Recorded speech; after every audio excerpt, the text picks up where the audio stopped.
Don't lick my weenus. That's a weenus, and that's a vagina.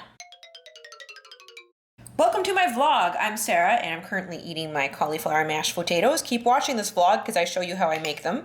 Excuse you. This week I chose my topics based on your comments. So I am showing pistol progressions, and I'm also going to show you my portion control tricks so that you can get back on track with your diet, especially after the Thanksgiving weekend. Whoa, look at the size of Bean's tail. It's a Christmas tree tail.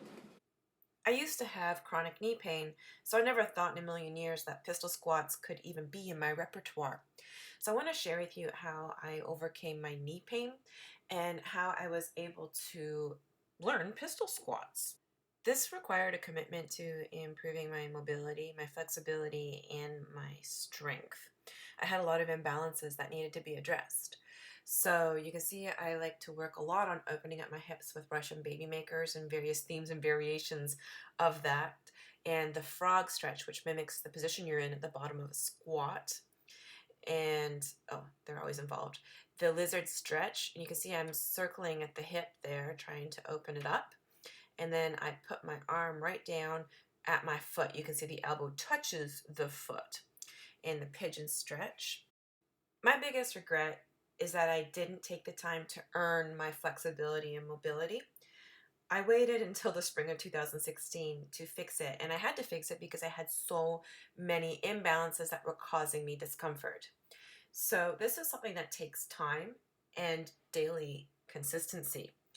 You're not going to be suddenly given the gift of flexibility. Nobody is. It's something you have to earn. It's never too late to improve your mobility and flexibility. I did this at almost 40 years of age. And because I had made the choice to improve my ankle, hip, spine, wrist, and shoulder mobility, I can now do so many amazing things with my body without experiencing any discomfort.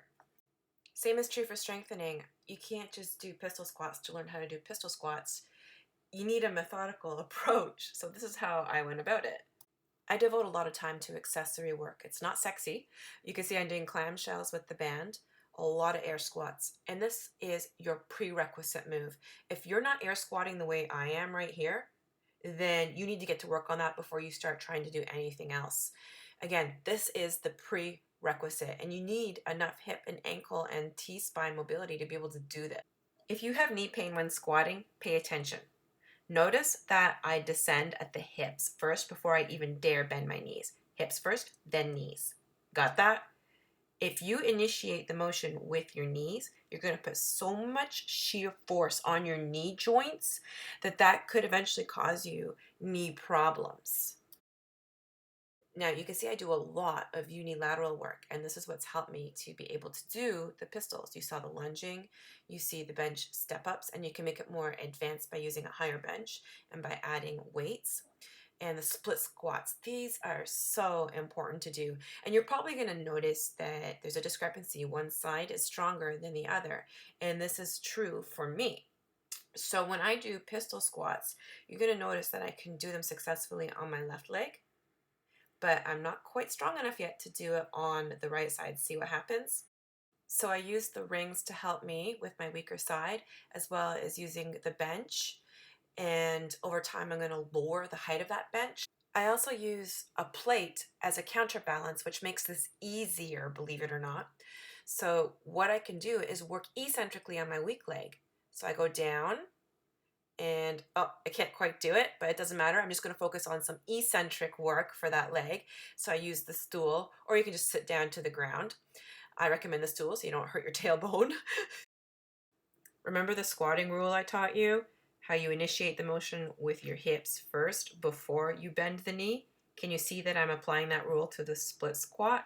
Hips first, then bend at the knee. Rewatch all the leg work. I did it for everything. This week I've left all the sexy moves out of the vlog, so there's no powerlifting, no Olympic lifting, and no gymnastics. And that's because I want you to understand that I devote more time daily to doing the unsexy stuff, such as the mobility, flexibility, and weak point accessory strengthening. Now, I realize that people have limited time, and of course, you don't want to devote your time to the unsexy stuff. You just want to go and do the sexy stuff. But that's how injuries happen. Shoulders. Shoulder injuries rarely come out of nowhere unless you've had an accident. Usually what happens is, and I'm guilty of it too, we get too excited doing all the sexy shoulder training and we neglect the important things like our mobility. And here you see me working on my scapular stabilizations, doing the wall slides, and I need to work on it. I suck at that. Here is some of my shoulder accessory work. So you can see I'm locking my arm completely out overhead and in the frontal plane. And this is something that's very important if I want to be able to do handstands and dumbbell squat snatches. So you can see all my accessory work serves a purpose. It's going to help me be able to do the sexy stuff. Now, this is challenging doing this to the bench. Give it a crack and see if you can keep your arm locked out and in the frontal plane. And of course, the sexy stuff is not possible without a strong core. So work on your core every day. Change it up. You can see today I am working on doing my dead bugs, and I am keeping my back pressed against the rug. So there is absolutely no arching happening at all. This week I became aware of the reason why my left leg is stronger than my right leg. And that's because every time I transition from the seat up to the third position on the bike, I initiate it with my left leg. And I initiate all stairs with my left leg, which is why it gets more stairs all the time than the right leg. So now I'm mentally making a note to make an effort to use my right leg. Made it again. And now I'm going to walk back downstairs. I'm under the impression that something has been stuffed into the couch. Yes, the mouse.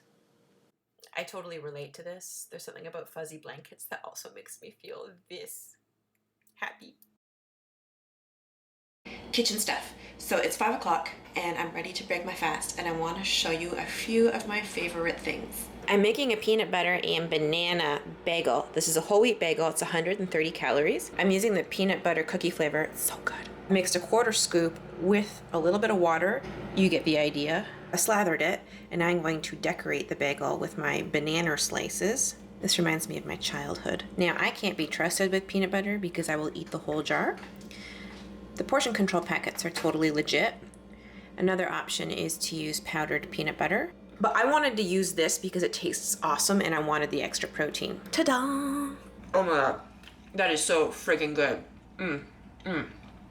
Make it. I like to have my fish oil pills during my eating window, and I store these in the fridge. Look, not everybody can do portion control like Coco. She knows when she's had enough. I never know when I've had enough, and that's why I like packaging that already controls me. For example, if I were to buy a big tub of hummus, I would eat it all, which is bad news. I just keep dipping and dipping and dipping.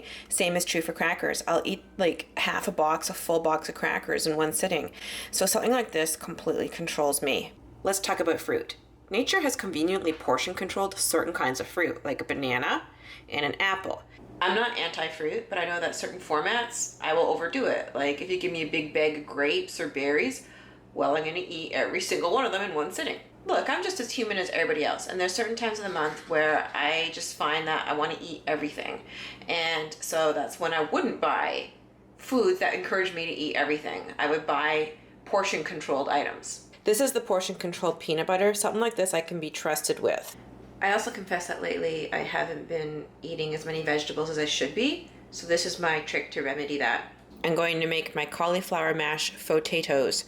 So I just steamed these in the microwave, and now I'm going to blenderize them. Buying the cauliflower crumbles in the steamable bag saves me so much time and effort.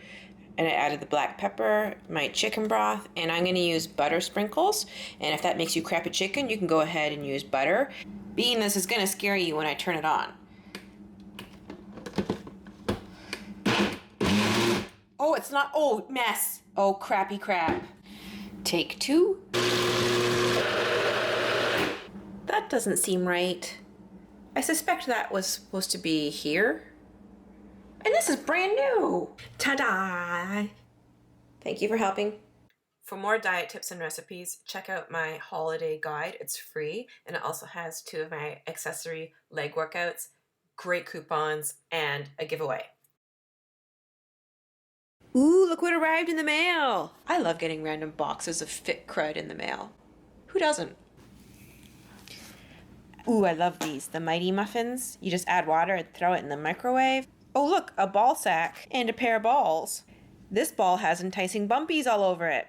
So cute. So that there is the fall box, and I cannot wait to get my winter box in the mail. So you get over $100 worth of crud in your box, and you can get $10 off of your first box if you use coupon. So normally they're $49, but your first box would be $39, and you can cancel your subscription at any time. So thank you for watching and for leaving me your feedback. That's what helps me establish the upcoming vlog topics. And be sure to subscribe or else rash in your groinal plex. That was a good one.